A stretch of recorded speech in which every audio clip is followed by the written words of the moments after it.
बच्चों आज हम आपको पढ़ाएंगे लेंस मेकर फार्मूला या पतले लेंस की फोकस दूरी का सूत्र। देखिए बच्चों, आपने देखा होगा, जैसे मैंने भी ये चश्मे पहन रखे हैं, तो निश्चित सी बात है इसमें भी कोई लेंस है।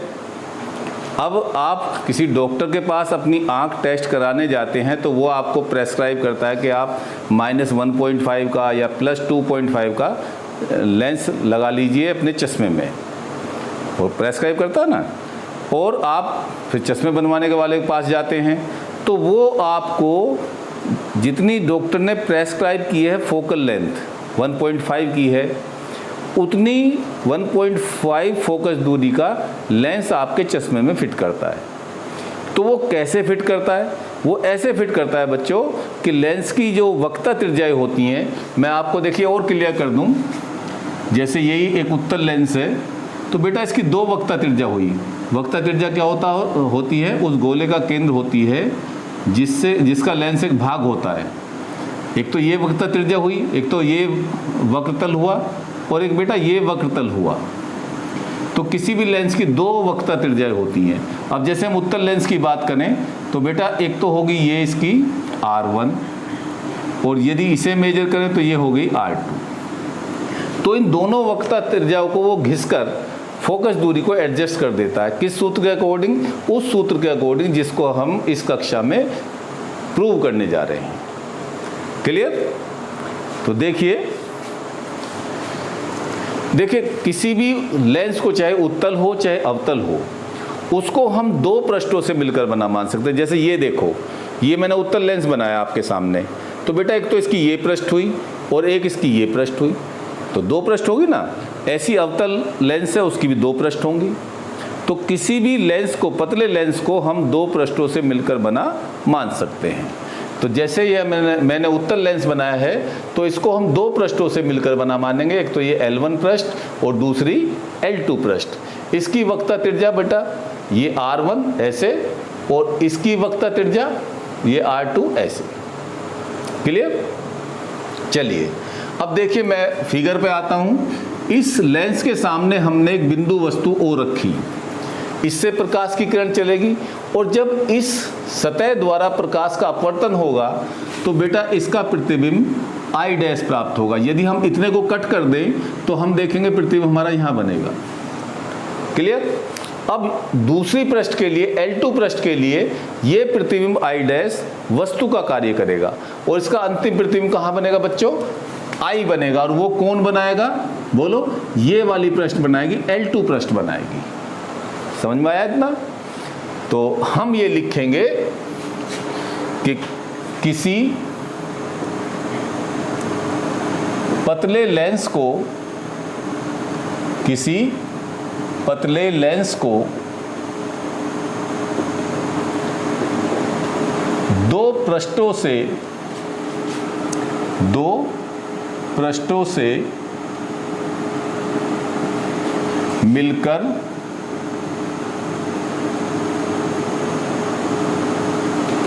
बना माध्यम माना जा सकता है।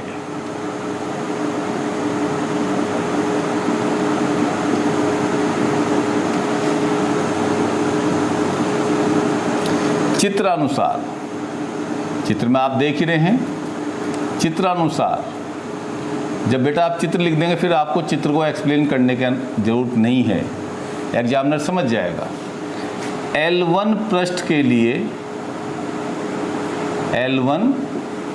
के लिए O बिंदु वस्तु का प्रतिबिंब, O बिंदु वस्तु का प्रतिबिंब I' बनता है। क्या बनता है बच्चों? I' बनता है। तब अपवर्तन सूत्र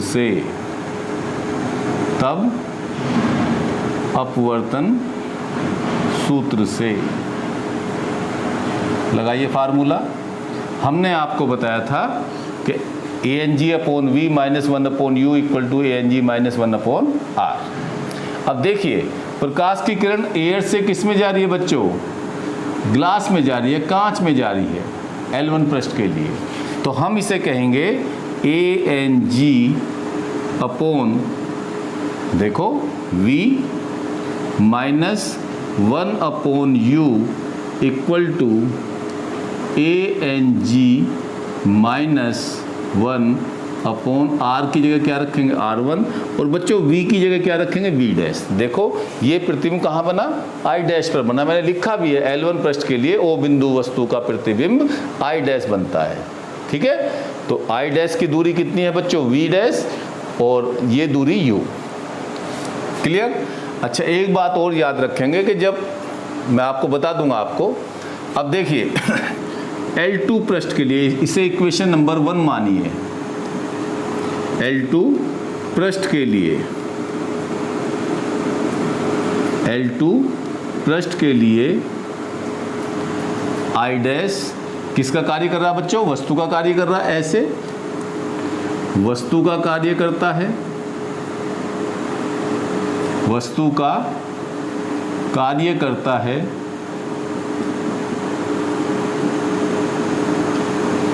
जिसका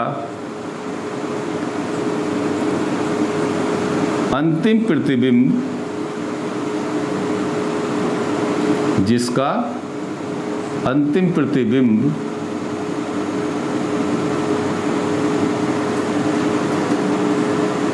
I डैश प्राप्त होता है।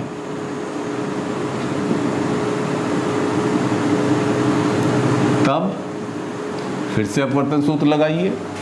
देखिए बेटा अब ध्यान रखना, अब प्रकाश की किरण ग्लास से एयर में जा रही है, कहाँ से जा रही है, ग्लास से एयर में, तो GNA अपॉन V माइनस वस्तु का कार्य कौन कर रहा है, I dash, 1 upon I dash की दूरी कितनी है बच्चों लेंस से, V dash equal to GNA minus 1 upon R2। Clear है इतना। प्रत्येक पद को ANG से गुणा करने पर, अब आपके मन में प्रश्न आ रहा होगा कि गुरुजी ने ANG से क्यों गुणा कर दिया। देखिए बेटा हमें V डैश का पता नहीं लगता, जनरली हम O बिंदु वस्तु रखते हैं, प्रतिबिंब I बनता है। ठीक है, तो इसलिए हमें V डैश को हटाना है। तो देखिए हम क्या करेंगे, प्रत्येक पद को ANG से गुणा करेंगे, तो देखिए ये आया ANG गुणा GNA upon V minus ANG upon V dash upon V dash equal to, प्रत्येक पद में करने के लिए कहिए है ANG गुणा GNA माइनस, इसमें भी करो 1 में भी, इससे क्या दुश्मनी है, ANG अपॉन R2। अब हमने बच्चों आपको बता रखा है कि ANG गुणा GNA बराबर 1, इसीलिए मैंने शुरू के लेक्चर में ये प्रूफ आपको कराया था, क्योंकि मुझे पता था कि ये बहुत ज़्यादा इम्प्लीमेंट होने वाला है, क्योंकि ANG गुणा GNA बराबर 1, इसलिए देखो बेटा ये 1 आ गया, 1 upon V minus ANG upon V dash बराबर 1 माइनस ANG अपॉन R2, या बेटा मैं इसे कह सकता हूँ 1 upon V minus ANG upon V dash बराबर, माइनस मैंने इसमें कॉमन लिया तो ANG प्लस का हो गया, माइनस का 1 अपॉन R2, और इसे मैंने बेटा इक्वेशन नंबर 2 कहा। क्लियर हो रहा है इतना। अब देखिए समीकरण 1 और समीकरण 2 को जोड़ने पर, समीकरण 1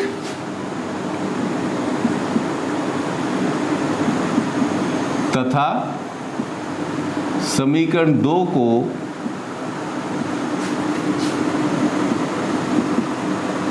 जोड़ने पर जोड़िए।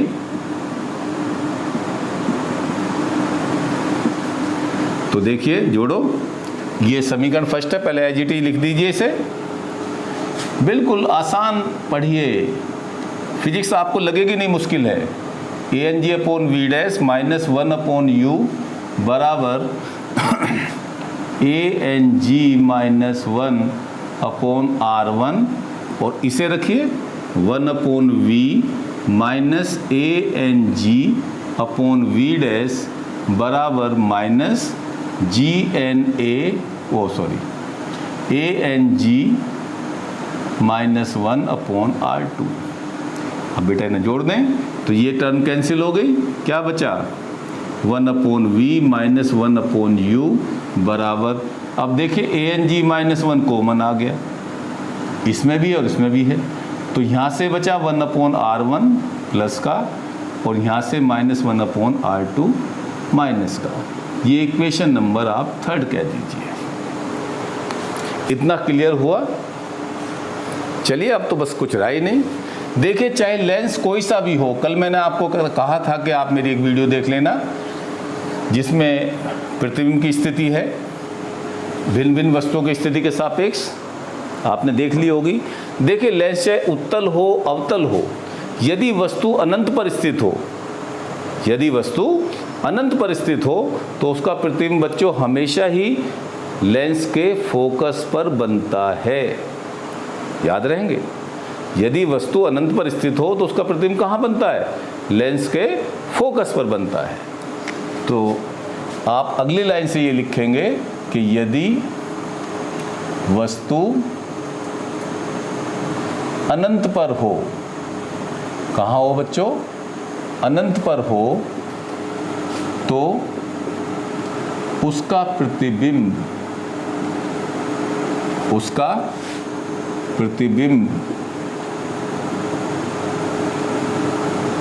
सदैव, मैंने सदैव वर्ड यूज किया, सदा ही, सदैव लेंस के, अब लेंस चाहे कोई सा ही हो, उत्तल हो चाहे अवतल हो, लेंस के फोकस पर बनता है। ठीक है बच्चों? तो देखिए यदि वस्तु अनंत पर है तो u वस्तु से दूरी तो होती है लेंस की, तो u तो अनंत हो गई, और v कहाँ बन रहा है? फोकस पर, v बराबर है। तब समीकरण 3 से क्या आया बच्चों? 1 अपॉन वी की जगह क्या रखोगे? f माइनस 1 अपॉन यू की जगह क्या रखोगे? इन्फिनिटी बराबर A N G minus 1 into 1 upon R1 minus 1 upon R2। 1 upon अनंत 0, क्योंकि 1 अपॉन इन्फिनिटी क्या होता है बच्चों? 0। तो ये आ गया सूत्र 1 अपॉन एफ बराबर A N G minus 1 over R1 minus 1 over R2। Clear हो गया? ये पतले लेंस की फोकस दूरी का सूत्र है। ठीक है, अब देख लो फोकस दूरी किस पे? एक तो अपवर्तनांक पर, उसे तो हम बदल नहीं सकते, कांच का अपवर्तनांक है। हाँ, हम R1 R2 चेंज कर सकते हैं, उसे लेंस को घिसकर हम चेंज कर सकते हैं। अब बच्चों मैं आपको न्यूमेरिकल्स के लिए कुछ नोट लिखाऊंगा जिससे आपको ये न्यूमेरिकल बहुत आसान हो जाए और आपको भी एहसास हो कि हम विनोद सर के शिष्य हैं।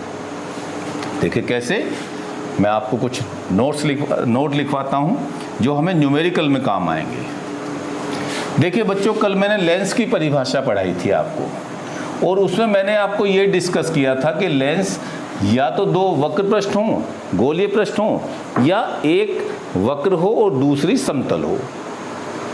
ठीक है, और मैंने लेंस के आपको प्रकार भी समझा दिए थे। तो उस स्थिति में हम R1 R2 न्यूमेरिकल में कैसे लेंगे?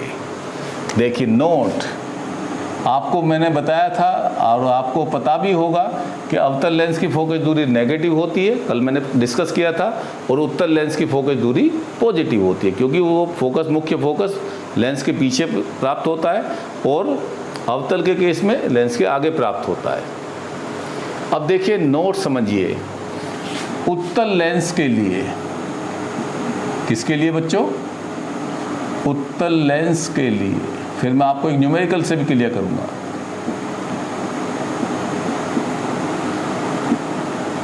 देखिए उत्तल लेंस मैंने 3 तरह का बताया था।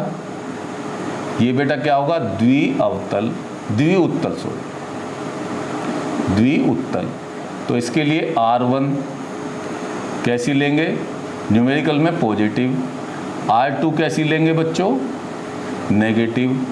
और फोकल लेंथ इसकी कैसी आएगी? पॉजिटिव। अब ये स्थिति है, ये पहली सतह समतल और दूसरी क्या? उत्तल। इसे हमने कहा था समतलोत्तल, इसे डबल कॉन्वेक्स कहते हैं। आप इंग्लिश में चाहे तो नोट कर सकते हैं, डबल। कल मैंने लिखाया भी था आपको, कॉन्वेक्स लेंस। ये समतलोत्तल लेंस, इसे इंग्लिश में कहते हैं प्लेनो कॉन्वेक्स लेंस। तो बेटा ये इसके लिए R1, अब ये समतल सतह है, कहीं अनंत पे जाके मुड़ेगी ये, तो R1 तो हम अनंत लेंगे। जब भी कोई भी सतह समतल होगी उसके लिए वक्र त्रिज्या हमेशा अनंत लेंगे। क्योंकि ये पहली है तो R1 अनंत हो गया, और R2 इसके लिए लेंगे नेगेटिव, तो आप देखेंगे F आएगा पॉजिटिव। ठीक है, उल्टा हो इसका, ऐसे पहली सतह उत्तल और दूसरी समतल, ये कैसी होगी? उत्तल समतल लेंस,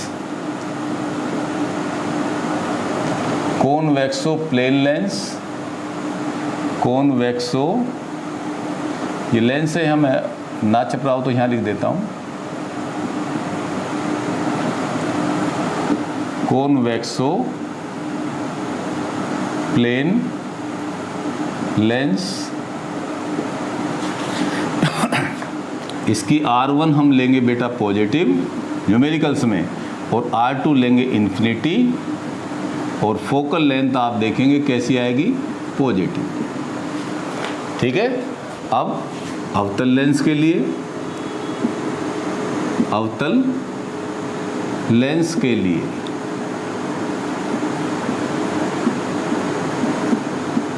तो बेटा अवतल लेंस का जिक्र हो रहा है। देखिए, तो पहले तो द्विअवतल, ऐसा दोनों सतह अवतल, ये क्या है? द्विअवतल।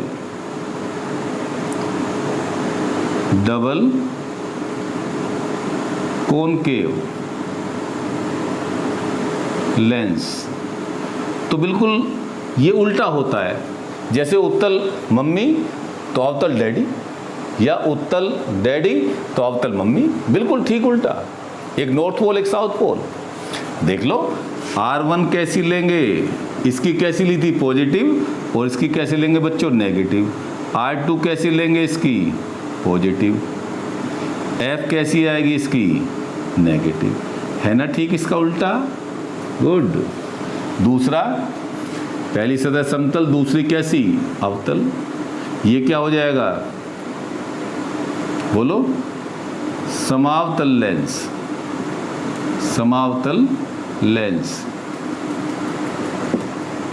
इसे हम कहेंगे प्लेनो कॉनकेव लेंस।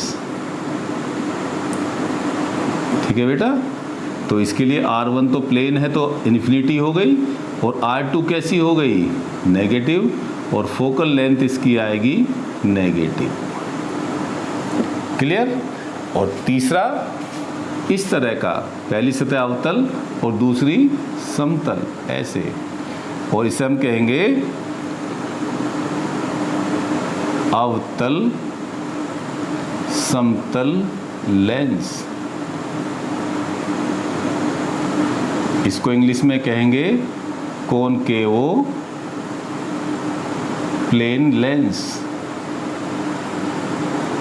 तो इसकी बेटा R1 तो नेगेटिव आनी है और R2 क्या आनी है, इन्फिनिटी, और F आनी है नेगेटिव।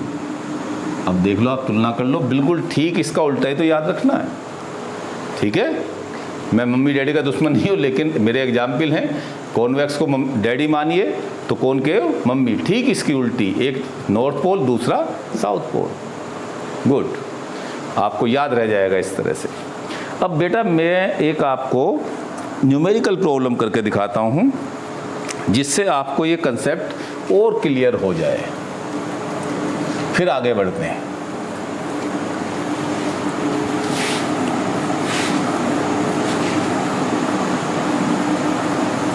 देखिए,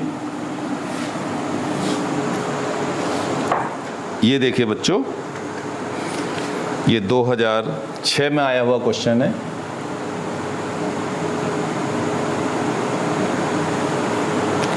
ये कह रहा है एक पतले समतलोत्तल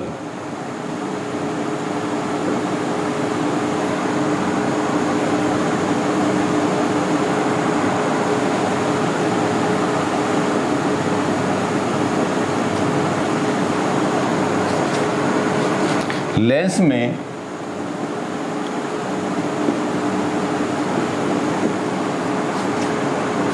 उत्तल तल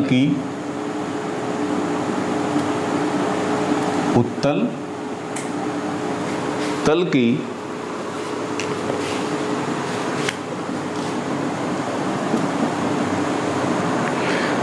वक्रता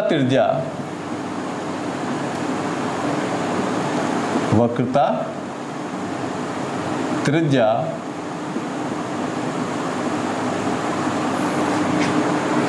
20 सेंटीमीटर है।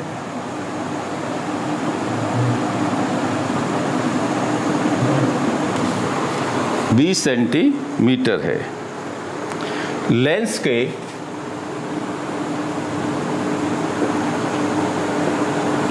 पदार्थ का अपवर्तनांक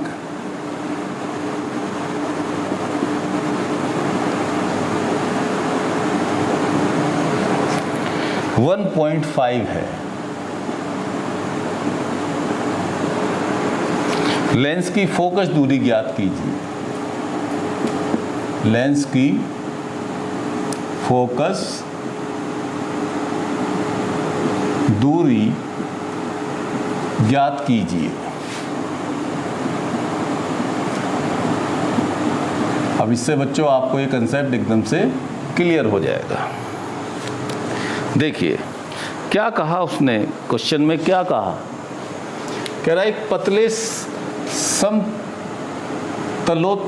मतलब पहली सतह कैसी है बच्चों, समतल है। पहली सतह कैसी है, समतल है, और दूसरी उत्तल है ऐसी। उत्तल तल की वक्रता त्रिज्या, तो R1 तो अनंत हो गई, और R2 कैसी लेते हैं उत्तल के लिए, R2 नेगेटिव 20 सेंटीमीटर होगी। और हमें लेंस के पदार्थ का अपवर्तनांक ये वायु के सापेक्ष ही होगा, ANG बराबर 1.5। निकालना क्या है, F निकालना। तो हम क्या कहेंगे, पतले लेंस की फोकस दूरी के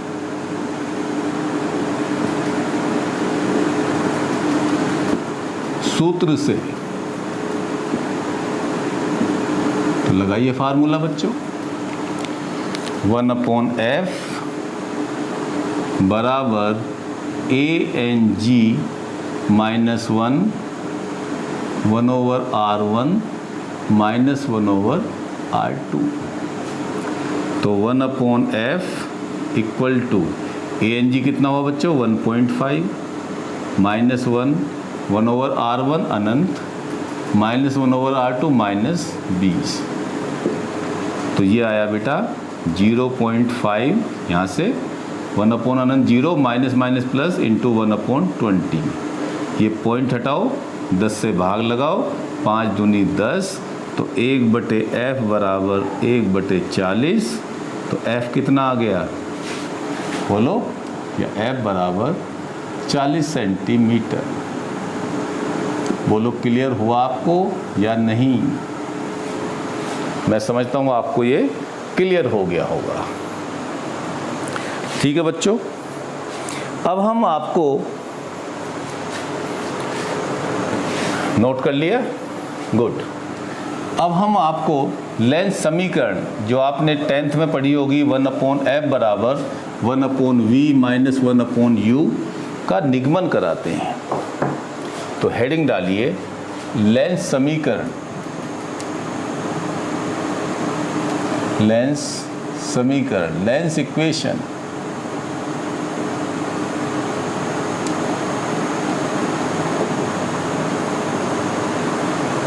लेंस इक्वेशन।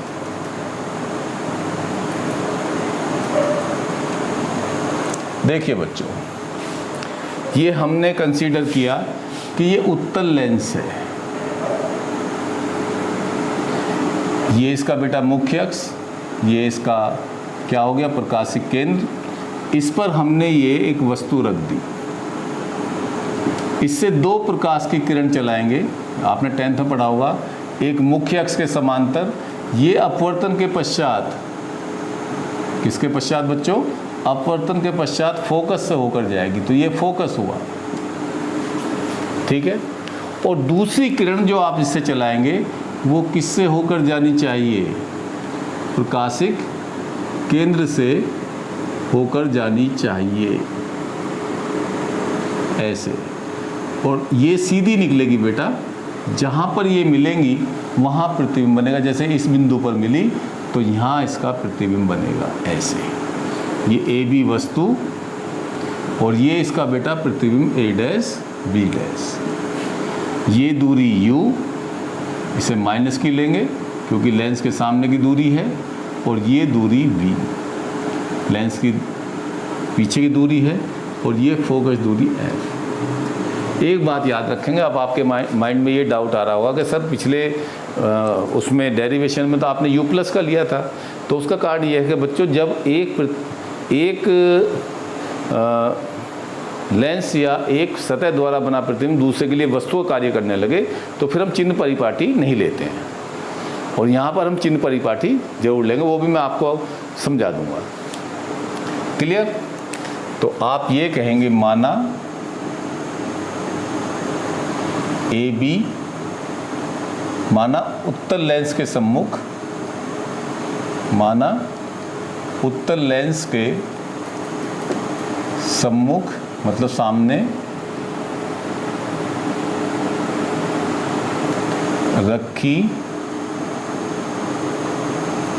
बिंदु वस्तु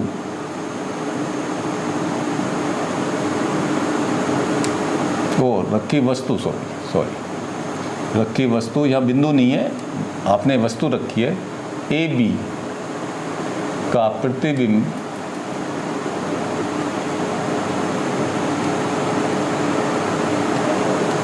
ए डैश बी डैश प्राप्त होता है।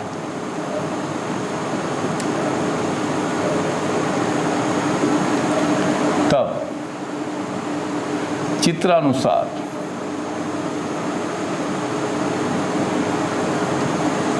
देखिए बेटा, त्रिभुज ए बी सी तथा त्रिभुज ए डैश बी डैश सी में, देखिए बेटा ये कोण 90, तो ये कोण 90, ये कोण इसके बराबर शीर्षाभिमुख कोण, और ये कोण इसके बराबर एकांतर कोण। आप ये कहेंगे कि कोण बी ए सी बराबर कोण बी डैश ए डैश सी, प्रत्येक 90, प्रत्येक कैसा 90 डिग्री। दूसरी बात, कोण बी सी ए बराबर कोण बोलो, बी डैश सी ए डैश, शीर्षाभिमुख कोण, वर्टिकली अपोजिट एंगल, शीर्षाभिमुख कोण। और तीसरा कोण ए बी सी बराबर कोण ए डैश बी डैश सी, एकांतर कोण। वह त्रिभुज गुण से भी कह सकते थे कि त्रिभुज के तीनों कोणों का योग 180 होता है। यदि दो कोण बराबर है, तीसरा अपने आप बराबर होगा, एकांतर कोण। तो इससे क्या स्पष्ट हुआ कि त्रिभुज A B C similar triangle, समरूप हैं A dash B dash C के। अब समरूप त्रिभुज की विशेषता लगाइए कि बेटा इसका लंब ए बी अपॉन इस त्रिभुज का लंब ए डैश बी डैश बराबर इस त्रिभुज का आधार ए सी अपॉन इस त्रिभुज का आधार ए डैश सी। ये समीकरण नंबर 1। क्लियर हो रहा है इतना? अब देखिए, ये पॉइंट आप M कंसीडर कर दीजिए। अब इन दोनों त्रिभुज को लीजिए, त्रिभुज इसी प्रकार, उन्हें इसी प्रकार कह सकते हैं, मैं अभी बता देता हूँ आपको। इसी प्रकार त्रिभुज MCF समरूप त्रिभुज ए डैश बी डैश सी के, देख लो ऐसे भाई, ये कोण इसके बराबर, ये 90, ये 90, और ये कोण किसके बराबर, बोलो किसके बराबर भाई, इस त्रिभुज का, सॉरी ये कोण किसके बराबर, देख लो ऐसे, इसके बराबर, इतने कोण के बराबर। ठीक है, तो आप इसके लिए लगाइए, इसका लंब MC अपॉन इसका लंब ए डैश बी डैश, इसका आधार CF अपॉन इसका आधार ए डैश F। चूंकि अब ये MC बराबर AB के ना हो जाएगा, दो समांतर रेखाओं के बीच की लंबवत दूरी बराबर होती है, तो चूंकि MC बराबर AB, तो आप क्या लिख सकते हो, AB अपॉन ए डैश बी डैश बराबर CF अपॉन ए डैश F। अब ये समीकरण 2 और ये समीकरण 1। अब देख लो, इनका बायां पक्ष समान है, तो दाएं पक्ष भी क्या होंगे, इनके समान होंगे। तो समीकरण 1 और 2 से, समीकरण 1 और 2 से, तो रखिए AC अपॉन ए डैश सी बराबर CF अपॉन ए डैश F। अब यहाँ देखो ध्यान से, देखिए बेटा, AC क्या है, -U है, CF क्या है, F है, और A डैश क्या है, ये V है। हमें तो ये दूरियां पता हैं, तो इसको हम इन दूरियों बदलेंगे। AC क्या होगी बच्चों, -U, A डैश C क्या हो गई, V प्लस की, CF हमें F पता है। अब हमें A डैश F पता नहीं है, A डैश F ये है, तो इसको आप लिख लो A dash C minus CF, रखो वैल्यू इसकी भी, -U अपॉन V बराबर F upon A dash C कितना है, V, और CF कितना F। अब तिरछी गुणा कर लीजिए, तो क्या आया, VF बराबर -UV, और -U की F में गुणा करोगे तो प्लस का UF। अब इसको इधर लाओ, तो ये UV बराबर UF माइनस का इधर जाके ये VF। अब क्या करो, UVF से गुणा करने पर करिए,